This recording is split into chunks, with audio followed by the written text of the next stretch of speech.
ఇప్పుడున్న యువతని చూస్తే ఏమనుకుంటారమ్మా మీరు అప్పటికి ఇప్పటికి కంపేర్ చేస్తే? ఒక్కొక్కసారి కోపం వస్తుంది. హ్మ్.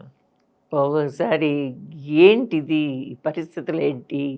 ఈ మా ఆయన అంటుంటారు, "ఎందుకు ఇలా విసుక్కుంటావు, కోపగించుకుంటావు? ఈ జనరేషను అలాగే ఉంటుంది. ఇంకా పోను పోను జనరేషను ఇంకా ఇంకా అయితది. ఇంకా ఉంటుంది." ఇప్పుడు నాకు మా అమ్మాయి, మా అమ్మాయికి అబ్బాయి వీళ్ళకే ఎంతో గ్యాప్ ఉంది. పోను పోను ఎక్కువ విషయాలు అంటే చాలా తెలివిగా ఉంటున్నారు పిల్లలు. అదే.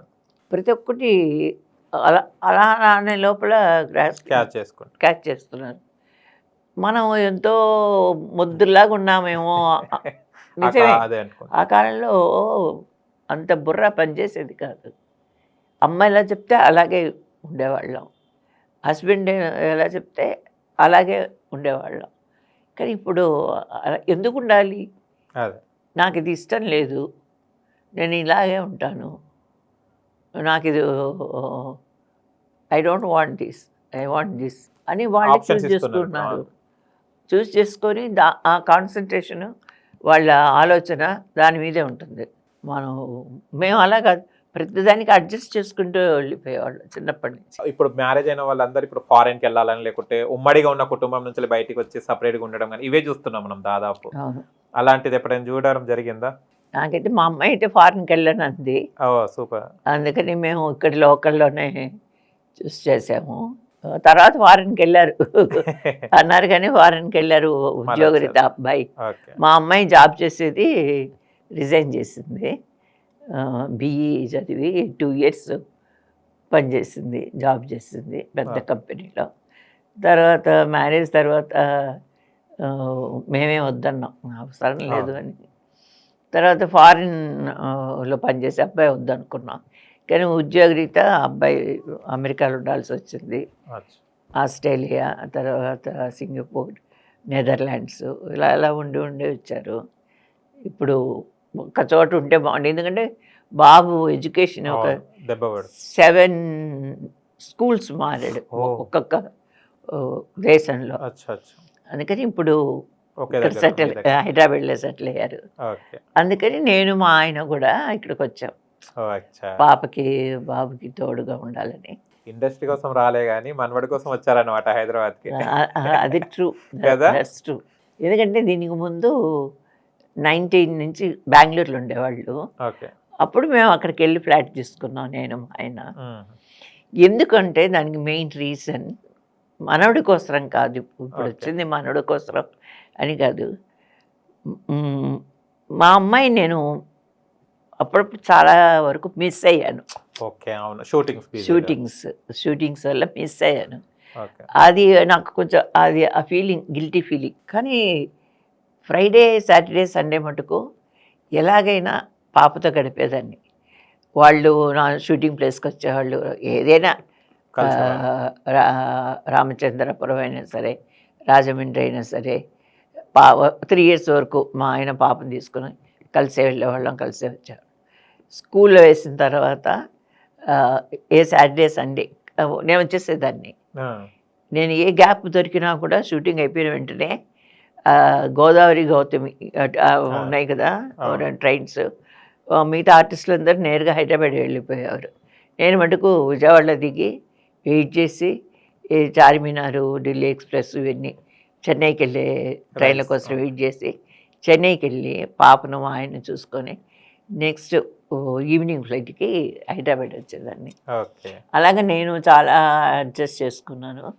ఒక్కొక్కప్పుడు వాళ్ళు వచ్చేవాళ్ళు, నేను నా షూటింగ్లో ఉన్న ప్లేసెస్కి వాళ్ళు వచ్చేవాళ్ళు.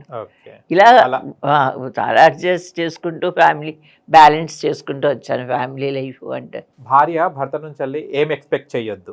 నా అనుభవం అయితే నాకు లేదు, ఎందుకంటే నేను మా ఆయన ముందు నుంచి కూడా ప్రతిదీ ఒకరికొకరు చెప్పుకొని, ఒకరు తెలియకుండా ఒకరు చేసేది ఏమి లేదు. అది మెయిన్, అది ఒక చిన్న టిప్స్గా అనుకోవచ్చో మరి ఏంటో తెలీదు. ఆయన ఏదైనా ఖర్చు పెట్టినా కూడా ఓపెన్గా చెప్పేవాళ్ళు, ఎవరికైనా ఇచ్చినా ఓపెన్గా ఇచ్చేవాళ్ళు. లేదు మేమే ఏదన్నా ఎవరికన్నా చేయాలన్నా, ఎవరికన్నా హెల్ప్ చేయాలన్నా అట్లా అనుకుంటే మేమిద్దరు కలిసి ఆలోచించి చేసేవాళ్ళం. ఇలాగా ఇలాంటి అండర్‌స్టాండింగ్ హ్మ్. మా మధ్యలో ఉంది. అలాంటిది ఇప్పుడు ఉంటే మంచిదే. కానీ వీళ్ళు సంపాదిస్తున్నారు వీళ్ళ అకౌంట్ సెపరేట్‌గా, వాళ్ళు సంపాదిస్తున్నారు వాళ్ళ అకౌంట్ సెపరేట్‌గా. వాళ్ళు వేరుగా ఖర్చు, వీళ్ళు వేరుగా ఖర్చు అంటే వేస్ట్. ప్రేమ కరెక్ట్‌గా అభిమానాలు రాదు. ఉండవు. రాదు. అది అదే. ఎప్పుడు ఓపెన్‌గా ఉండాలి. హస్బెండ్, వైఫ్ అనే ఆ బంధం ఎప్పుడూ ఓపెన్‌గా మాట్లాడుకోవాలి. ఓపెన్‌గా ఉండాలి. ఆహ్, ఒకరినొకరు అర్థం చేసుకొని, ఓకే. ఈయన ఇది చేశారంటే దానికొక కారణం ఉంది యెస్. అని మనం అనుకోవాలి. హ్మ్, నేనేదన్నా ఏం చేసినా, ఏది ఎవరికిచ్చినా మా ఆయనకి చెప్పకుండా చెయ్యను. అసలు ఆ ప్రసక్తే లేదు. ఓకే. అసలు నాకు చెప్పొద్దు. ఎందుకు? నువ్వు చేయాలనుకుంటే చెయ్యి అని అన్నా కూడా చెప్పా. చెప్పే చేస్తాను. ఓకే. అలాగే ఆయన గూడా. అంటే కొంతమంది డబ్బు సంపాదించని భర్తలుంటారమ్మా. ఏదో సంథింగ్ జాబ్స్ దొరకక ఏదో వాళ్ళ మీద కొంచెం చిన్న చూపు చూస్తుంటారు భార్యలు. అలాంటి వాళ్ళకి మీరేం జెప్తారు? ఒకే కారణం ప్రేమ ఉండాలండి. అదే. ప్రేమ ఉంటే అ అవన్నీ చెప్తే రావు అవన్నీ. ఫీల్ ఉండాలవి. ఫీలింగ్ ఉండాలి. మనసులో ఇప్పుడు డబ్బు తక్కువ, జీతం తక్కువ అని తెలిసే కదా పెళ్లి చేసుకుంటున్నాం. అవును. ఇప్పుడు ఎలాగంటే సరిగా అర్థం చేసుకోకుండా పెళ్ళంటే పెళ్ళి చేసేసుకుంటున్నారు. తర్వాత అమ్మ చెప్పిన మాటలే వింటున్నా. వేదవాక్కు అన్నట్టుంటే, అప్పుడు భార్యకి ఇయ్యాల్సిన మర్యాద, భార్యకి ఇవ్వాల్సిన స్థానం అనేది ఒకటుంది. అది కూడా ఇవ్వాలి కదా! అలా ఇవ్వనప్పుడు ఇంక పెళ్లి చేసుకోవడం ఎందుకు? వేస్ట్ కదా! అదే. అలాగే ఉండిపోవచ్చు కదా! అమ్మనేమో, నాన్నని చూసుకుంటూ ఉండిపోవచ్చు. కొంతమంది ఏమంటున్నారు, తల్లిదండ్రులను చూడకుండా వెళ్ళిపోతున్నారు. అవును. ఫారిన్‌కెళ్ళిపోతున్నారు. అనాథాశ్రమంలో వదిలేస్తున్నారు అని చాలా వరకు మనకు ఈ మీడియా వల్ల అవును. తెలిసిన విషయాలు ఇవన్నీ. ఇవి కూడా ఎంతవరకు నిజమో అనేది నాకు తెలీదు. ఇప్పుడు కొంతమంది భార్యలు సంపాదిస్తే భర్తలు కూర్చొని తింటున్నారు దాదాపు. ఇది ఇప్పుడు జనరేషన్ అయిపోయింది. అలాంటి వాళ్ళకి మీరేమంటారు భర్తలకు? కూర్చొని తినే భర్తలకు? ఏం పర్లేదు కూర్చొని తినొచ్చు. ఇంటి పనులు కొంచెం హెల్ప్ చేస్తే చాలు. ఓహ్! కదా! ఆ! తను అట్‌లీస్ట్ చేసొస్తది. అదన్నా చేయొచ్చు కదా! అదే. అదే. ఏదో కాయగూరలు తీసుకురావడం, ఆ తర్వాత ఏదైనా పిల్లల్ని చూసుకోవడం, పిల్లలకి చదువు చెప్పించడం. వాళ్ళ పిల్లల్ని కొంచెం బయటికి తీసుకెళ్ళి కొంచెం ఆడించుకు చేసుకుంటా. రావడం ఏదో చేయొచ్చు కదా! తప్పేం చేయొచ్చు. లేదు. తప్పేం లేదు కదా! తప్పేం లేదు. శ్రీదేవి గారికి, జయప్రద గారికి ఏంటమ్మా గొడవ? అస్సలు మొఖాలు చూసుకోకపోయేదట. మీరెప్పుడైనా వర్క్ చేయడం జరిగిందా? నేను తెలీదు. నేను జయప్రద గారితో కూడా చాలా సినిమాలు చేశాను. ఓకే.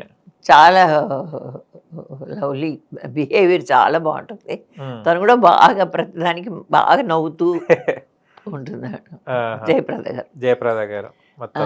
చాలా సినిమాలు చేసాం. హ్మ్. తేనె మనసులు.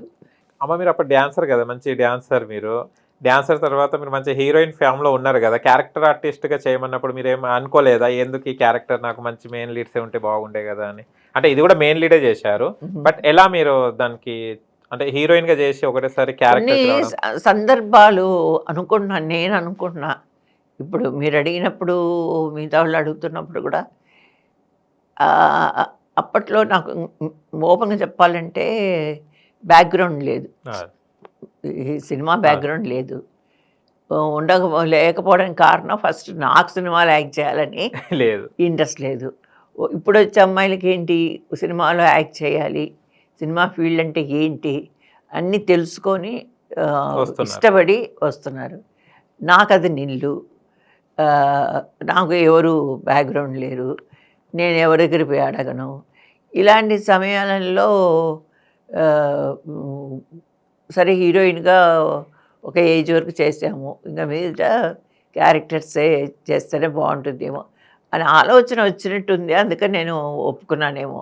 కానీ చిన్న నేనిప్పుడు ఏజ్‌లోనే మీరు పెద్దగా క్యారెక్టర్స్ అయ్యారు. అనలైజ్ ఆ! చేసి ఇప్పుడు మీరు చేయలేలే. అడుగుతుంటే కొత్తగా అనిపిస్తుంది. అప్పుడు లేదు. ఆ రోజు బిజీగా ఉన్నామా, క్యారెక్టర్ వచ్చిందా వెళ్ళిపోయినారా. అంతే ఏది చేసామా, వచ్చామా ఆ! అంతే హ్యాపీగా ఉన్నామా అంతే. ఓకే.